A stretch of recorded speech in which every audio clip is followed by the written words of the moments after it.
DTV news కి స్వాగతం. ముందుగా బులెటిన్ లో హెడ్లైన్స్. సోషల్ మీడియాపై ఉక్కుపాదం మోపుతున్న కూటమి ప్రభుత్వం.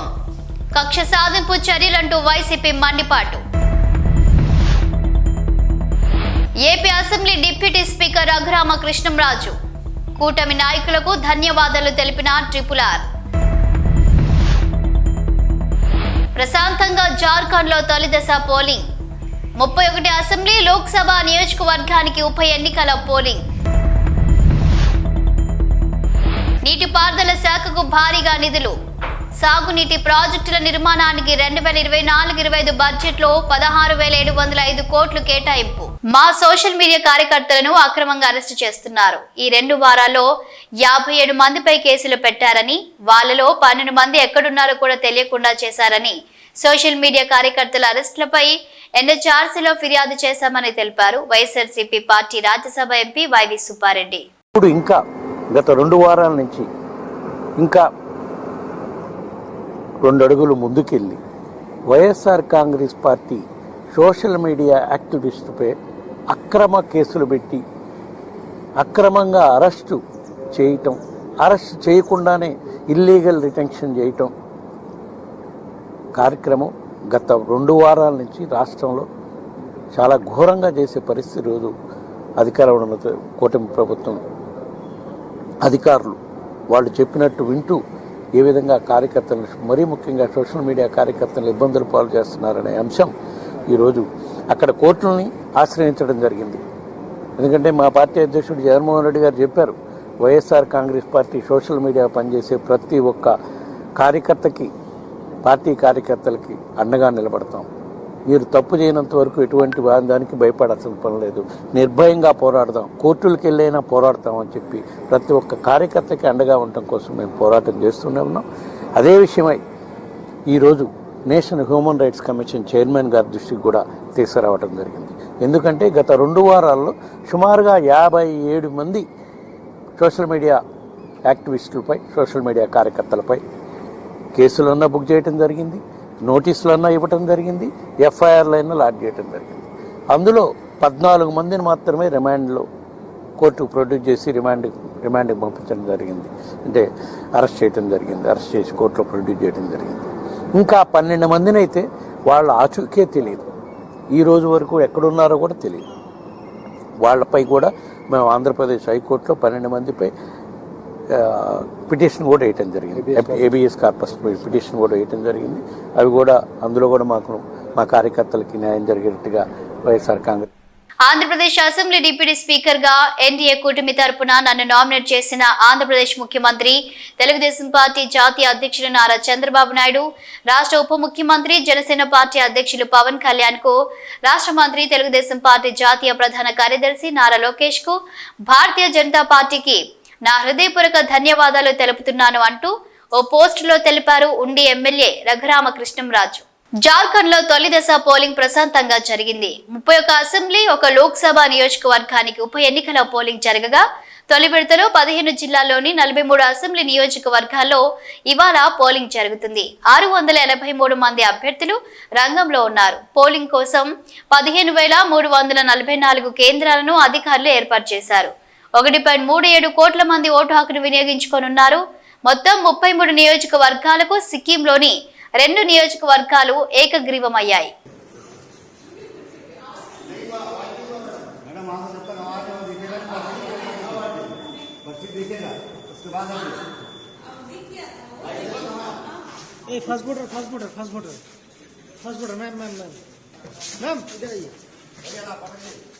थोड़ा हाथ दिखाइए, ऐसे ऐसे ऐसे.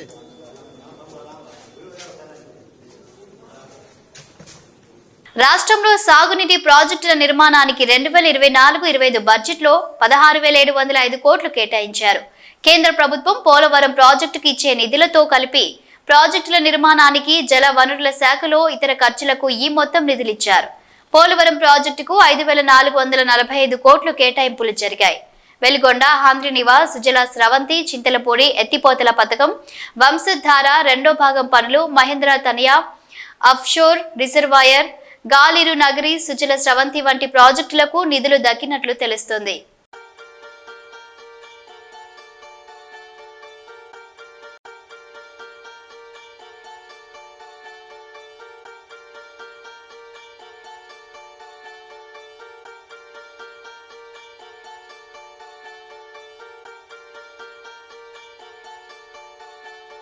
విశాఖ రైల్వే స్టేషన్లో 30 కేజీల గంజాయి అక్రమ రవాణాను గుర్తించారు పోలీసులు. అక్రమ రవాణా చేస్తుండగా గంజాయి పార్సెల్స్ ను స్నిఫర్ డాగ్ సహాయంతో గుర్తించారు పోలీసులు.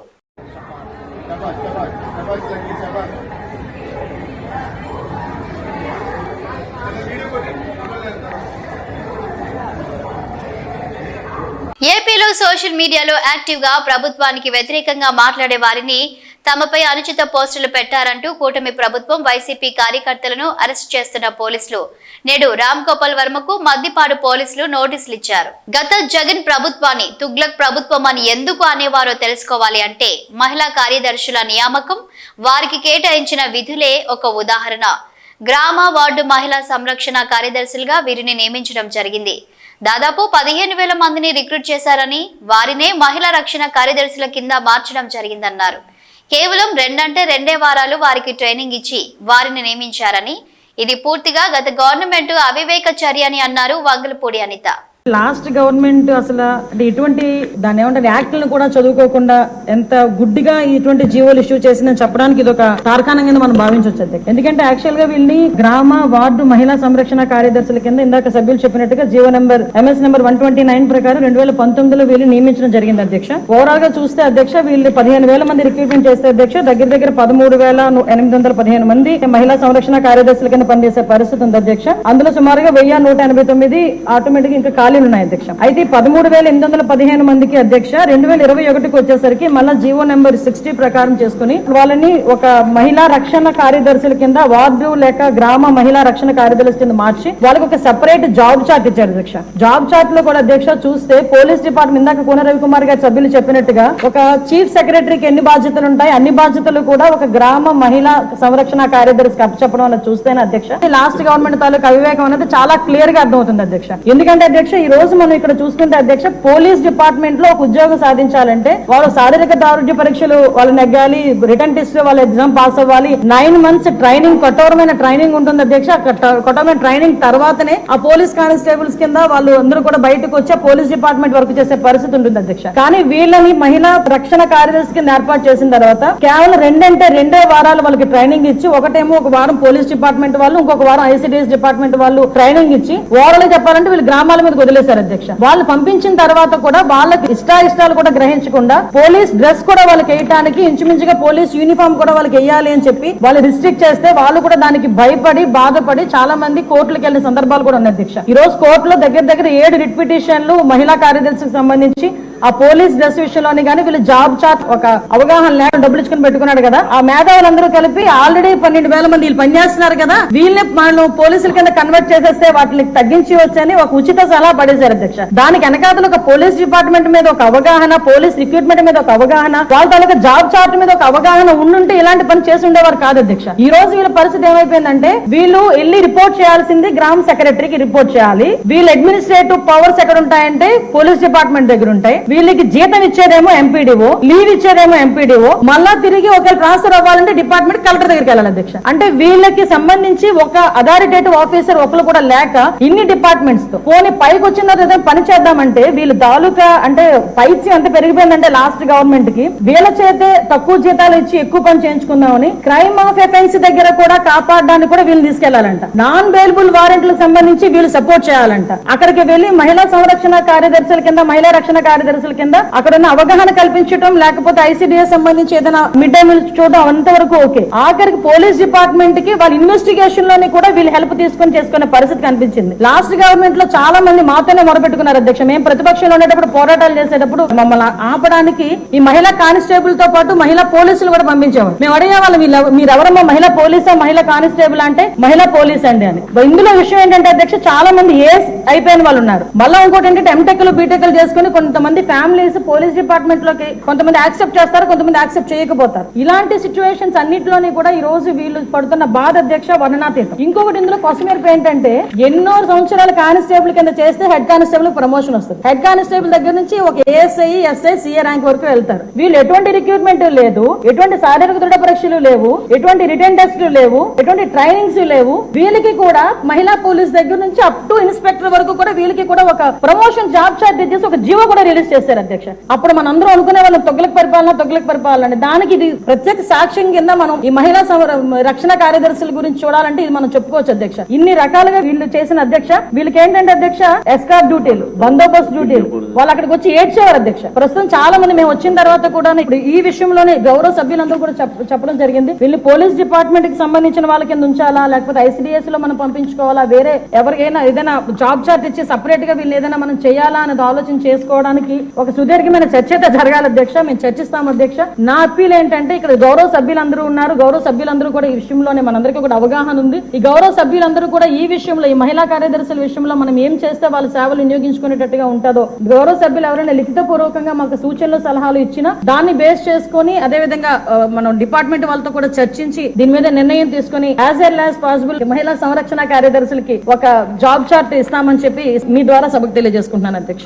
ఐఐటి తిరుపతికి ఆగస్టు 9, 2016లోనే భూములు కేటాయించి పనులు ప్రారంభించారని, ఎన్ఐటి తాడపల్లిగూడెంకు ఏప్రిల్ 16, 2016లో 172 ఎకరాలు, విశాఖలో ఐఐఎంకు ఏప్రిల్ 16, 2016లో 240 ఎకరాలు భూములు, సెంట్రల్ వర్సిటీ అనంతపురానికి ఏప్రిల్ 16, 2016లో 491 ఎకరాలు, ఐషర్కు 255 ఎకరాలు, ట్రిపుల్ ఐటీలకు కూడా భూములు అప్పట్లోనే కేటాయించారని తెలిపారు మంత్రి నారా లోకేష్.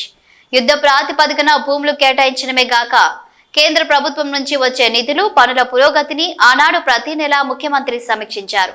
అభివృద్ధి వికేంద్రీకరణలో భాగంగా విభజన చట్టంలో ఉన్న విద్యా సంస్థలను కూడా రాష్ట్రంలోని వివిధ ప్రాంతాల్లో ఏర్పాటు చేయాలని నిర్ణయించారు. పనులను పూర్తి చేసేందుకు చిత్తశుద్ధితో కృషి చేశారు. ఆయా విద్యా సంస్థలకు పెండింగ్ లో ఉన్న రోడ్లు, తాగునీరు, ఇతర మౌలిక సదుపాయాల సమస్యలను వెంటనే పరిష్కరించేందుకు కృషి చేస్తామని తెలిపారు నారా లోకేష్. అధ్యక్ష, మీరు ఒకసారి ఐఐటిలో చూస్తే ఆనాడు తెలుగుదేశం ప్రభుత్వం ఆగస్టు 9, 2016లోనే భూములు కేటాయించి పనులు కూడా ప్రారంభించే విధంగా చేస్తాం జరిగింది అధ్యక్ష. ఐఎం విశాఖపట్నానికి వచ్చేగల ఏప్రిల్ 16, 2016లోనే ఆనాడు 240 ఎకరాలు భూమి ఇస్తాం జరిగింది అధ్యక్ష. ఐజర్ పోతే మీరు చూస్తే డిసెంబర్ 17, 2015లోనే 255 ఎకరాలు ప్రభుత్వం ఇస్తాం జరిగింది అధ్యక్ష. ఇంకా ఎన్ఐటి తాడేపల్లిగూడెంకి వచ్చేగల 172 ఎకరాలు ఏప్రిల్ 16, 2016లో ఇస్తాం జరిగింది అధ్యక్ష. ఇంకోటి ట్రిపుల్ ఐటీ డిఎంకి వచ్చేగల 151 ఎకరాలు మార్చి 31, 2016లో ఇస్తాం జరిగింది. ఇంకా సెంట్రల్ యూనివర్సిటీ అనంతపురంకి వచ్చేగల సుమారుగా 491 ఎకరాలు ఏప్రిల్ 16, 2016లో ఇస్తాం జరిగింది అధ్యక్ష. ఇవన్నీ నేను ఎందుకు చెప్తున్నానంటే నాడు యుద్ధ ప్రాతిపదికంగా కేవలం భూములే కేటాయిస్తాం కాదు, పనులు జరుగుతున్నాయా జరగట్లేదా, కేంద్ర ప్రభుత్వం నుంచి రాబట్టాల్సిన నిధులు ఏంటనేది ప్రతి నెల గౌరవ ముఖ్యమంత్రి గారు రివ్యూ చేసేవారు అధ్యక్ష. మీరు కూడా అధ్యక్ష గతంలో పిఆర్ఆర్డి మంత్రిగా చేశారు. ఉపాధి హామీ అనుసంధానం ఎట్లా చేయాలి, దాని అన్నింటిలో ఎట్లా చేయాలని ఆనాడు ముఖ్యమంత్రి గారు పెద్ద ఎత్తున రివ్యూ కూడా చేశారు అధ్యక్ష. సో ఇట్లా అన్ని పనులు ఒక పద్ధతి ప్రకారం చేసుకుంటూ పోయాయి అధ్యక్ష. వాస్తవంగా చెప్పాలంటే సెంట్రల్ ట్రైబల్ యూనివర్సిటీకి వచ్చేగల కొంచెం డిలే అయ్యగల ప్రభుత్వాలు మారినాయి. ప్రభుత్వం మారిన తర్వాత తెలుగుదేశం పార్టీ అధికారులు ఉన్నప్పుడు ఒక భూమి ఐడెంటిఫై చేశాం, కేటాయించాం. కానీ ఎక్కడ రాజకీయంగా క్రెడిట్ వస్తుందని చెప్పి మళ్ళీ వేరే భూమిలోకి షిఫ్ట్ చేశారు. దానివల్ల 5 సంవత్సరాలు కాలయాపన చేశారు అధ్యక్ష ట్రైబల్ యూనివర్సిటీ. మన ప్రభుత్వ అధికారులకు వచ్చినా చాలా స్పష్టంగా లేదు, ఎక్కడైతే ఫైనల్ చేసా అక్కడనే ముందరికి వెళ్దాం అని చెప్పాం అధ్యక్ష. ఈ సెంట్రల్ ట్రైబల్ యూనివర్సిటీ కూడా యుద్ధ ప్రాతిపదికంగా వచ్చే 2 సంవత్సరాలు పూర్తి చేస్తామని సభకి నేను హామీ ఇస్తున్నా అధ్యక్ష. పెద్దలు బుచ్చ చౌదరి గారు, బోండోమా గారు చెప్పినట్లు అధ్యక్ష ఇంకా కొన్ని పెండింగ్ వర్క్స్ ఉన్న విషయం వాస్తవ అధ్యక్ష. తాగునీరు కానివ్వండి, రోడ్లు కానివ్వండి, ఈ సమస్య ఉన్నాయి. నా దృష్టి కూడా అధికారులు తీసుకొస్తాం జరిగింది. అది తప్పనిసరిగా సంస్థలతో మాట్లాడతాను. ఇంటెక్ కానివ్వండి, మ్యాన్ పవర్ కూడా డిస్కస్ చేసి తప్పనిసరిగా ఎట్లా టేకప్ చేయాలో చేస్తాం. పెద్దలు బుచ్చ చౌదరి గారు ఏకంగా రాజమండ్రి ఏమైనా చేస్తే బాగుంటుందని కోరుతాం జరిగింది. అది ఆల్రెడీ ఒక ఆలోచనలో ఉన్నాం. తొందరలోనే మీతో చర్చించి ఎట్లా చేద్దాం అనేది విల్ టేక్ ఇట్. పెద్దపల్లి జిల్లా సమీపంలోని రాఘవాపూర్ రైల్వే స్టేషన్ దగ్గర ఐరన్ లోడ్స్ తో వెళ్తున్న గూడ్స్ రైలు పట్టాలు తప్పింది. ఈ ఘటనలో 11 బోగీలు పట్టాలు తప్పి బోల్తా పడటంతో రైల్వే ట్రాక్లు దెబ్బతిన్నాయి. దీంతో ఢిల్లీ చెన్నై మార్గంలో పలు రైళ్ల రాకపోకలకు తీవ్ర అంతరాయం ఏర్పడింది.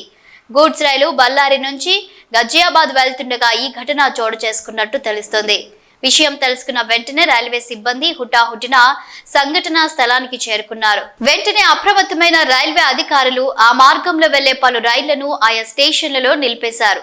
ప్రమాదం జరిగిన కొద్దిసేపటికే పెద్దపల్లి స్టేషన్లో సంపర్క్ క్రాంతి, భాగ్యనగర్ ఎక్స్ప్రెస్ లను నిలిపివేయగా ప్రయాణికులు తీవ్ర ఇబ్బందులు ఎదుర్కొన్నారు. ఇక ప్రమాద సమాచారాన్ని తెలుసుకున్న కేంద్ర మంత్రి బండి సంజయ్ రైల్వే జీఎంతో ఫోన్లో మాట్లాడారు. పెద్దపల్లి రామగుండం మార్గంలోని ప్రయాణికులకు ఇబ్బందులు తలెత్తకుండా చూడాలని కోరారు. తక్షణమే సహాయక చర్యలు తీసుకోవాలని ఆదేశాలు జారీ చేశారు. బుధవారం ఉదయం వరకు రైల్వే ట్రాక్ ను పునరుద్ధరణ పనులు పూర్తి చేస్తామని అధికారులు హామీ ఇచ్చినట్టు బండి సంజయ్ ఓ ప్రకటనలో తెలిపారు.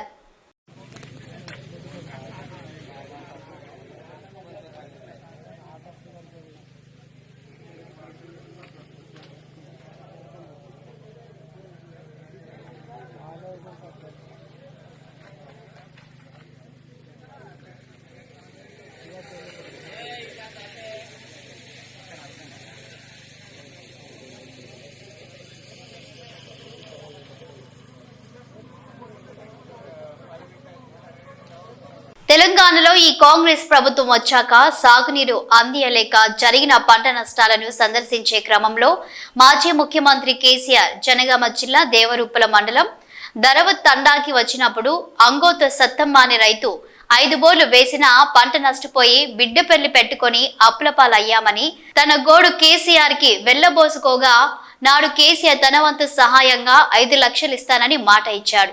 ఇచ్చిన మాటకు కట్టుబడి మాజీ మంత్రి ఎర్రబెల్లి దయాకర్రావు సహకారంతో అంగోతు సత్తమ్మకి 5 లక్షల రూపాయల చెక్కును అందజేశారు. మాజీ సీఎం తన మాట ప్రకారం ఈ చెక్కును అందించినట్లు ఎర్రబెల్లి దయాకర్రావు చెప్పారు. ఈ కార్యక్రమంలో జిల్లా మండల తండా నాయకులు పాల్గొన్నారు. మరి పంటలు వేసుకోవటం జరిగింది. వరి మొత్తం ఎండిపోయింది. గత కేసీఆర్ గారు ఉన్నప్పుడు వరుసగా 5-6 నెలలు మరి నీళ్లు రావటం జరిగింది. కానీ వీళ్ళు వచ్చిన తర్వాతనే నీళ్లు బంద్ చేయటం వల్ల పంటలు ఎండిపోయినాయి. ఈ ప్రాంతం అంతా ఎండిపోయినాయి. కానీ ఈమె ఆవేదనతోటి నా కొడుకుది పెళ్లి పెట్టుకుందాం, పైసలు వస్తే పెళ్లి చేద్దాం అనేది ఈమె చెప్పడం. కేసీఆర్ గారు మనసున్న మహారాజు కాబట్టి ఎంబడే 5 లక్షలు ఇస్తారని ప్రకటించడం జరిగింది. కానీ ఇన్ని రోజుల నుంచి కేసీఆర్ గారు కొంత దూరంగా ఉండే మొన్న కల్చులతోటే వారే గుర్తు చేసి 5 లక్షల చెక్కు ఇవ్వటం కూడా జరిగింది. ఇదే కాకుండా 3 లక్షలు ఒక సీను కుటుంబం చనిపోయిన కుటుంబానికి కూడా ఎస్టీ వాళ్లకు ప్రముఖ గుర్తింపు ఇచ్చి వాళ్ళకు కూడా 3 లక్షలు ఇవ్వటం జరిగింది. నేను ఒకటే ప్రభుత్వాన్ని మీరు ఎలా ఫెయిల్ అయ్యిండ్రు, ఎందుకు ఫెయిల్ అయ్యింది అని రివ్యూ చేసుకోండి. ఇవాళ మా నియోజకవర్గంలోనే ఎస్టీలు దెబ్బతింటారు. ఎస్టీ యువకుడు చచ్చిపోయాడు. తొర్రూరులో ఎస్టీ యువకుని అరాచకంగా కొట్టడం కూడా జరిగింది. అంటే మీరు ఎన్నిట ఫెయిల్ అయింది అనేది ఒక్కసారి మీరు రివ్యూ చేసుకోండి. ఇలా రైతుల ఆవేదన వినండి. ఏదో రైతులు చెప్పుకుంటే రైతుల మీద అటాక్ చేసుడు, పోలీస్ స్టేషన్లో కేసులు పెట్టడు, బెదిరించుడు ముఖ్యం కాదు. మీ రేవంత్ రెడ్డి సొంత నియోజకవర్గంలోనే మా భూములు మాకు ఉంచాలే, మాకేమవుతుంది ఫ్యాక్టరీ అధికారులను నిలదీసి అడిగారు. సరే అధికారుల మీద దాడి చేస్తుంటే తప్పే, దాన్ని మీకు కాదంటలేము. దాడి చేసిన దానికంటే మొదలు ఆ ల్యాండ్ తీసుకోకుండా ఒక స్టేట్మెంట్ ఇవ్వాలి. నేను రైతుల జోలికి పోవాలి. ఇలా రైతులు ఎంత ఆవేదన చెందుతారు. కింటాకు 500 బోనస్ ఇస్తారన్నారు. ఇంతవరకు ఒడ్లు కొనేది కూడా లేదు. సన్నోట్లు తేమ శాతం ఉన్నదని రిజెక్ట్ చేస్తారు. వాళ్ళు బయట అమ్ముకుంటే 2400, 2600 వస్తాయి. దొడ్డోట్లు కొంటోళ్లే లేరు. అంటే ఎంత ఘోరమైన పరిస్థితి. నీ బోనస్ నీ మీద నమ్మకం కూడా పోయింది. పత్తి కూడా ఇవాళ మీ ప్రభుత్వం ముందు కూడా కొనే ఏర్పాటు కూడా చేస్తారు. అన్నిట్లో ఫెయిల్ అయ్యారు. రైతు బంధు వస్తుందని ఆశతోటి ఉన్నారు, రైతు బంధువు రాలే. రుణమాఫీ వస్తుందని ఆశతోటున్నారు, అది రాలే. నీళ్లు వస్తాయని ఆశతోటి అది ఉన్నారు. ఘోరంగా ఉన్నారు. మీరు ఫెయిల్ అయ్యారు. ఇప్పటి వరకు కాంట్రాలు పూర్తి తడిసిన ధాన్యం కూడా కొన్నారు. ఒక గింజ కూడా కళ్ళం లేకుండా ఉన్నది. 20 రోజులు అవుతుంది, 30 రోజులు అవుతుంది. కొనే ఏర్పాటు కూడా చేస్తున్నారు. ఏమన్నదంటే తేమున్నది. ఆ తేమున్నది బయట అమ్ముకుంటే లాభం వస్తుంది. కింటాకి 707 కిలోలు ఎండబెడితే తరుగు వస్తుంది. దానివల్ల 400-500 నష్టం వస్తుంది. దీనికంటే బయట అమ్ముకుంటే నయమనే పరిస్థితి వచ్చింది. దయచేసి ఇప్పటికైనా మీరు గుర్తిండి. ఏదో కోమటిరెడ్డి స్టేట్మెంట్ ఇస్తాడు, తుమ్మల నాగేశ్వరరావు స్టేట్మెంట్ ఇస్తాడు, పొంగిలేటో స్టేట్మెంట్ ఇస్తాడు, రేవంత్ రెడ్డి గారు ఒకటి ఇస్తారు, ఉత్తమ్ ఒకటి ఇస్తాడు. అంటే రైతులను ఎందుకు మోసం చేస్తారు? రైతులు అన్యాయంగా మీ ద్వారా బలయ్యారు, ఆత్మహత్యలు చేసుకుంటున్నారు. మొన్న పద్దన్నపేటలో కూడా ఓ రైతు ఆత్మహత్య చేసుకున్నాడు. ఇప్పటికైనా మీరు కళ్ళు తెరవండి. వాళ్ళ మీద ఉల్టా కేసులు పెట్టుడు, సోషల్ మీడియాలో ఏమో వచ్చిందని పిలిచి పోలీసు వాళ్ళు బెదిరించుడు, ఇది పద్ధతి కాదు. దయచేసి మార్పు తెచ్చుకోండి. ఎన్నో ఆశలతోటి మీరు ఏదో చేస్తారన్న ఆశతోటి గెలిపించారు. 2500 ఇస్తారన్నారు, ఇంతవరకు ఇచ్చిందే లేదు. గ్యాస్ లేదు, ఏ స్కీమ్ లేదు. మహారాష్ట్ర పోయి గొప్పలు చెప్పుకుంటున్నాం. 300 కోట్లు ఖర్చు పెట్టి మహారాష్ట్ర అడ్వర్టైజ్మెంట్ ఇవ్వాలన్నా తెలంగాణ ప్రభుత్వం డబ్బులు. ఇక్కడనో గతి లేక మేం చేస్తున్నాం. ఇక్కడ పెన్షన్లు పెంచలేదు, మహిళలకు ఇచ్చేది పెంచలేదు, కేసీఆర్ కిట్ లేదు. కేసీఆర్ గారు చేసిన పథకాలను కూడా ఇంప్లిమెంట్ చేసే ప్రయత్నం లేదు. దయచేసి బుద్ధి తెచ్చుకోండి, జ్ఞానం తెచ్చుకోండి. మాట్లాడిన వాళ్ళ మీద కేటీఆర్ మీద కేసు పెడతామా, వీళ్ళ మీద కేసు పెడతామా అని బెదిరింపులు బంద్ చేసి మీరు సర్దిద్దుకుని ఏర్పాటు చేయాలనేది ముఖ్యమంత్రి గారికి, ప్రభుత్వానికి నేను విజ్ఞప్తి చేస్తున్నాను. ఇవి బులెటిన్ అప్డేట్స్. Keep watching.